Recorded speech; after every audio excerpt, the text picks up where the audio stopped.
Bermula hakikat mengenal diri itu 3 perkara, kata beliau.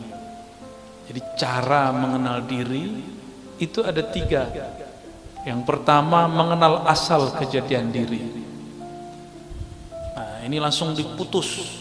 Kalau kita biasanya asal kejadian diri dari tanah, gitu ya. Oleh Datuk Kelampayan langsung dipotong. Asal kejadian diri dari Nur Muhammad sallallahu alaihi wasallam. Nur itu makhluk.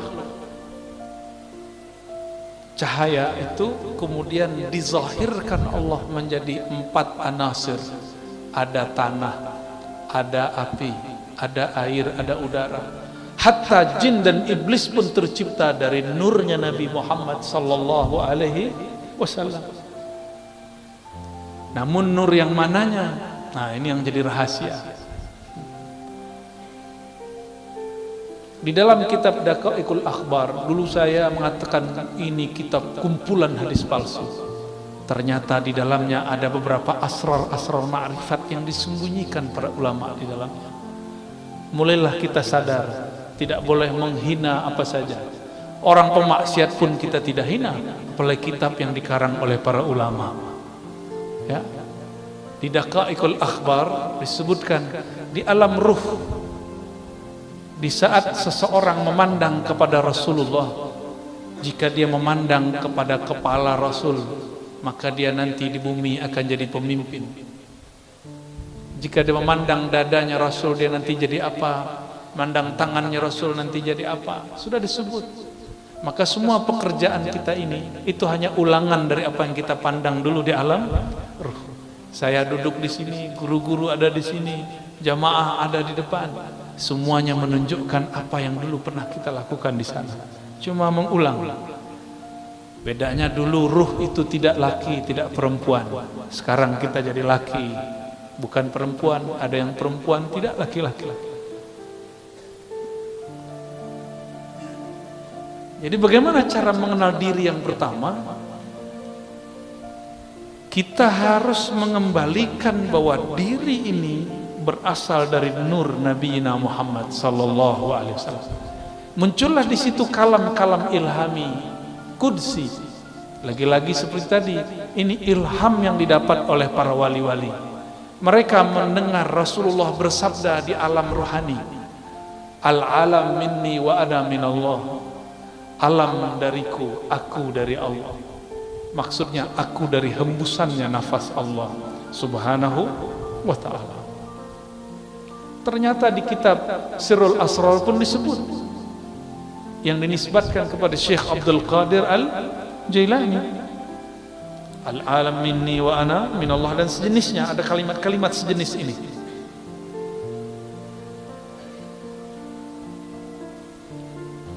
Seperti sabda Nabi sallallahu alaihi wasallam.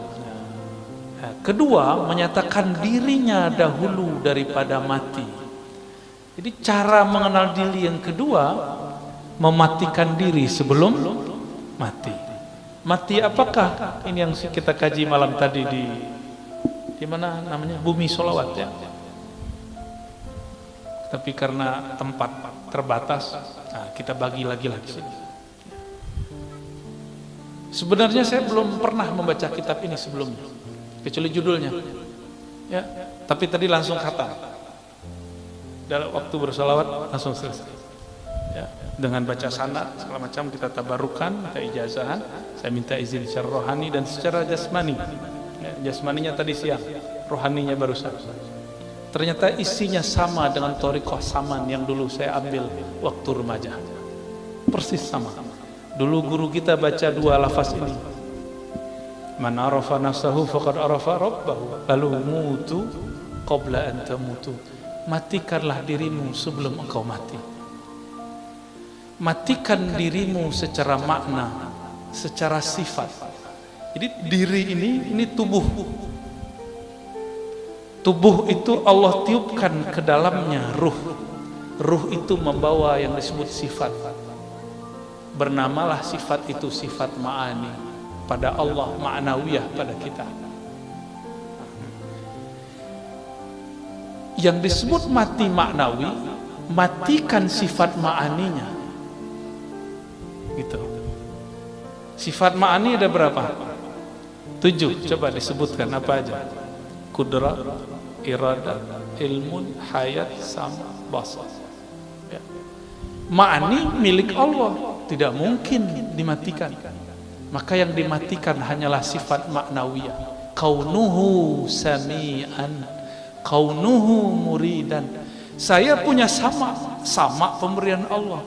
Sekarang samaknya cukup disimpan sebagai sifat, tapi tidak diaktifkan mendengar. Disebutlah mati makna sifatnya, mati maknawi. Itulah mati sebelum mati. Ini yang melihat mata atau bukan mata? Nih, coba lihat. Saya yang datang ke mata bapak saudara, atau matanya yang datang ke saya? Atau bukan dua-duanya? Tapi ada cahaya. Kenapa ada orang coba mata dipejam? Ingat Monas, kelihatan? Berarti ada yang bisa melihat selain mata ini. Coba pejam mata, ingat orang yang dicinta. Sebentar aja Pak. Buka mata, masih kelihatan? Bisa. Jadi semua kita sebenarnya bisa masuk ke dimensi itu, cuma tidak mau melatihnya. Ya, kita bilang halu. Kalau halu maka ilmu para aulia semuanya halu. Ini ada sok pemberantas halu. Yang dia berantas ilmu wali, mana bisa. Jadi wali dulu baru berhadapan sama wali Allah, ya gak? Kecuali dia wali setan, kita nggak tahu kan. Wali dua aja Pak. Kalau nggak waliullah, wali setan, wali rahman, wali syaitan, dua aja. Mungkin dia wali setan kali. Masa ilmu wali mau dihabiskan? Kita ulangi. Jadi ruh itu punya sifat dia tidak mungkin dimatikan, tapi sangat mungkin sifat itu dinonaktifkan, diistirahatkan. Contoh sederhana, kalau kita rindu seseorang, kita pandang wajahnya di handphone, disapa oleh orang, jawab nggak? Nggak terdengar, karena di saat itu sama kita tidak sami'an. Dia ada samaknya tapi tidak sami'an. Kita sering menyebutkan Allah itu sama, ma'nawiyahnya kaunuhu sami'an. Kaunuhunya dicoret dulu, itu yang disebut mati maknawi. Kaun, keadaan kita mendengar itu di-cut dulu, dihabiskan dulu, sehingga tidak lagi ia mendengar. Bukan berarti sifat samaknya hilang. Gitu ya. Kenapa kita tidak bisa mendengar yang jauh? Karena keberisikan di sini. Sama sifat mendengar yang ada pada ruh, dia tidak ada ruang, tiada waktu. Kenapa tidak bisa menembus? Karena terhalang oleh pendengaran ini. Nah, pendengaran ini, pandangan yang ini, lisan yang ini, kudrat iradat yang ini yang harus dilebur dulu. Itulah mutu, matikanlah maknawiyahmu sebelum engkau betul-betul mati secara tabi'i ataupun hissi. Itu maknanya ya, mutu qablaan tamutu. Ini boleh disebut dengan ruknut tariq, rukun tariqah nomor 2 itu. Coba kita lihat kalam beliau. Bermula setengah daripada mematikan diri itu seperti dikatakan dengan lidahnya dan diiktikadkan di dalam hati. Dibaca la qadirun wala muridun wala alimun wala hayyun wala sami'un wala basirun wala mutakallimun fil haqiqah illallah. Bagaimana cara mematikan? Lisan berkata la qadirun, tidak ada yang berkudrat, yang berkuasa. Wala alimun tiadalah, wala muridun tiadalah yang berkehendak beriradah, tiadalah yang alim, tiadalah yang punya hayat, tiadalah yang mendengar, tiadalah yang memandang, tiadalah yang berkalam pada hakikatnya kecuali Allah. Itu. Ini udah usul langsung nih. Langsung usul ini. Ini usul level 3. Ini usul pertama, kesadaran Nur Muhammad. Ya. Kesadaran Nur Muhammad. Kemudian usul yang berikut adalah mematikan sifat maknawi. Selama saya masih mengatakan sayalah yang berkuasa, maka kuasa saya terbatas. Selama saya masih mengatakan ini iradahku, iradahnya belum bisa berkekuatan kun fayakun. Selama ilmunya masih ilmuku, gelarku, doktorku, syekhku, gelar ijazahku, selama masih itu, maka ilmunya akan terbatas dengan otaknya yang sempit.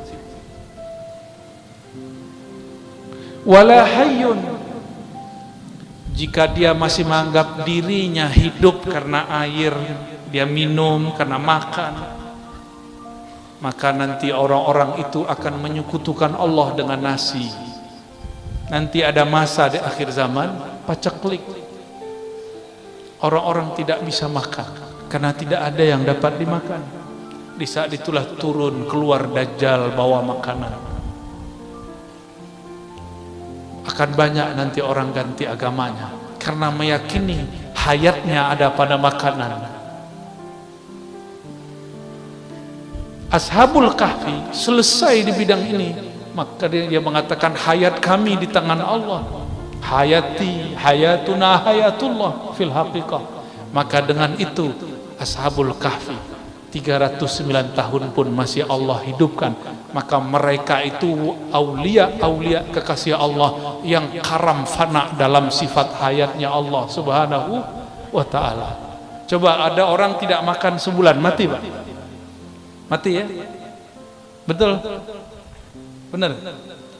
Orang yang mati kebanyakan nggak makan ya?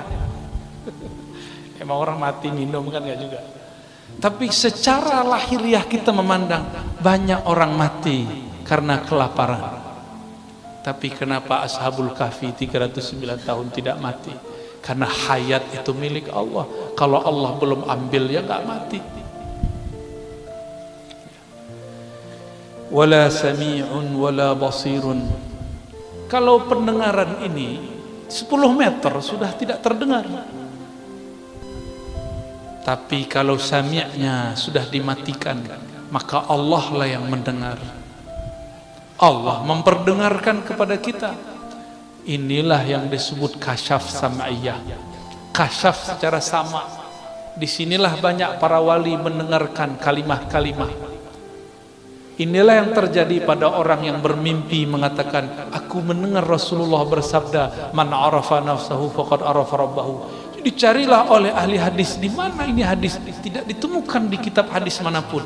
Ternyata itu kalam Sayyidina Muaz ketika bertemu Sayyidina Nabi SAW secara ruhani. Karena samaknya bukan lagi samak yang ini. Coba datang ke Raudhah, datang ke makbarah Nabi SAW, bisa dengar Nabi? Coba baca salam, Assalamualaikum ya Sayyidina Rasulullah, bisa dengar jawabnya? Karena pakai telinga ini. Coba matikan samakmu, engkau akan mendengar Nabi menjawab. Ya. Kenapa ziarah terasa hambar? Karena ziarah baru dengan sifat maknawiyah kita, belum dimatikan sifat maknawiyahnya. Jadi ini tips kalau mau ziarah kubur, pakai ilmu mutu qabla an tamutu, matikan sifat maknawiyahnya sebelum engkau betul-betul mati. Lalu di paragraf berikut halaman ketiga, ketiga fana sekalian diri. Ini thariqah ketiga ya, untuk mengenal diri. Ketiga fana sekalian diri itu di dalam kudrat Allah dan iradat Allah dan ilmu Allah. Seperti firman Allah, kullu syai'in halikun illa wajhah. Segala sesuatu halik. Apa arti halik? Binasa, mati. Halik itu nama lain dari mati, hancur, binasa, karam. Illa wajhah, kecuali wajhullah. Jangan dibayangkan wajah. Apa makna wajah? Fungsi wajah apa Pak? Kita memandang dengan wajah atau memandang dengan apa? Ini belakang namanya apa? Ini leher. Kita memandang dengan wajah atau dengan leher? Memandang dengan wajah atau memandang dengan tangan? Apakah memandang dengan lutut? Tidak. Maka disebut ini wajah adalah alat untuk memandang dan objek untuk dipandang. Kalau guru dulu melamar, itu memandang wajah atau memandang lantai guru? Memandang wajah ya? Yang dipandang wajah. Lalu disebut wajhullah. Apa makna wajhullah? Jangan, Allah itu bukan jisim, bukan fisik, bukan benda, juga bukan benda-benda metafisik. Yang penting Allah bukan sesuatu yang dapat digambarkan. Apa yang terbayang di pikiran Allah, tidak begitu. Begitulah akidah Ahlus Sunnah. Lalu apa yang dimaksud wajah? Maka ulama kita mengambil makna wajah itu adalah hakikat ihsan. Engkau beribadah kepadanya seakan memandangnya. Allah tidak punya fisik seperti ini. Maka kapankah seorang hamba memandang kepada wajahnya? Di saat seorang hamba memandang ke dalam wajah kolbunya. Kolbunya Bani Adam, jika dia hidupkan nama Allah di dalamnya, itulah wajhul asma, wajah nama Allah subhanahu wa ta'ala. Maka nanti di saat semua kolbu mati, hanya kolbu yang di dalam kolbunya terpancar wajah nama Allah yang tidak binasa. Ya. Tiap-tiap sesuatu binasa melainkan zat Allah. Nah, beliau mengartikan wajah di situ zat Allah. Namun saya mengurai bahwa wajah di situ bisa diartikan nama, bisa diartikan fi'il af'al, bisa diartikan sifat, dapat diartikan zat. Adakah nama tanpa zat? Nama beliau ini ada karena memang ada zatnya. Kita sebut guru yang alim. Alim itu sifat. Karena ada gurunya, maka ada alimnya. Coba bayangkan alim tanpa ada orangnya. Bisa? Ini warnanya apa nih? Putih, hijau. Apa nih? Hijau, kita sebut hijau. Tembok hijau, kaligrafi hijau. Sekarang bayangkan hijau tapi tidak ada kaligrafinya. Bisa? Tak bisa. Baju saya putih. Coba pisahkan putih dari baju. Bisa? Tak bisa. Maka maksud Datuk Kelampaian mengartikan zatullah itu tercakup pada nama, sifat, af'al dan zatnya. Gitu ya. Dan lagi firman-Nya, innani anallahu la ilaha illa ana fa'budni wa aqimis salata li dzikri. Ini surat Thaha. Artinya bahwa sesungguhnya akulah Allah, tiada Tuhan, hanya aku, maka sembah olehmu akan daku, dan kerjakan olehmu akan sembahyang 5 waktu karena menyebutku. Ini terjemahan beliau. Lalu beliau mengatakan syahdan wajib kita mengikut amr Nabi sallallahu alaihi wasallam. Amrnya ini artinya perintah. dan menjauhi segala larangannya supaya mudah-mudahan termasuk kandung Abdullah, yakni hamba Allah Ta'ala yang kamil pada kehambaannya.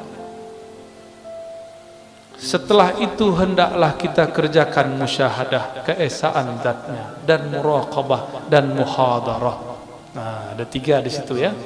Ini yang unik, ini yang berbeda daripada Datuk Kelampayan dengan beberapa ulama-ulama yang lain.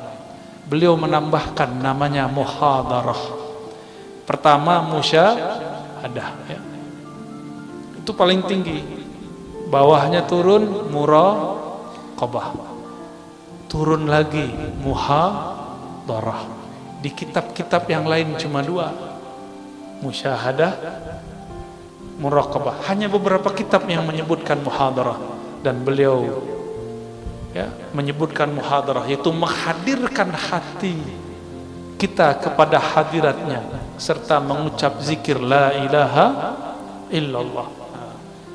Ini karena belum mengikuti syarat beliau, saya tidak boleh talqin dulu. Ya. Tapi nak tahulah nanti ya. Nanti kalau halnya datang, siapa tahu nanti kita talqin. Pernah talqin sebelumnya? Bimbingan zikir la ilaha illallah dibimbing? Pernah? Pernah ya? Belum ya? Kebanyakan belum. Insya Allah kalau umur panjang nanti kita buka lagi kitab ini, nanti kita talqinkan. Tapi tempatnya sedikit agak sejuk, karena zikir la ilaha itu panas. Jika dizikirkan, namanya meledak di dalam kolbu, itu gerah rasanya. Nah. Terus tempatnya ini kan tertutup ya. Kalau orang tahlil la ilaha illallah bisa menggema kemana-mana. Nah, nanti ke telinganya ada yang terganggu nanti. Jadi kita cari tempat yang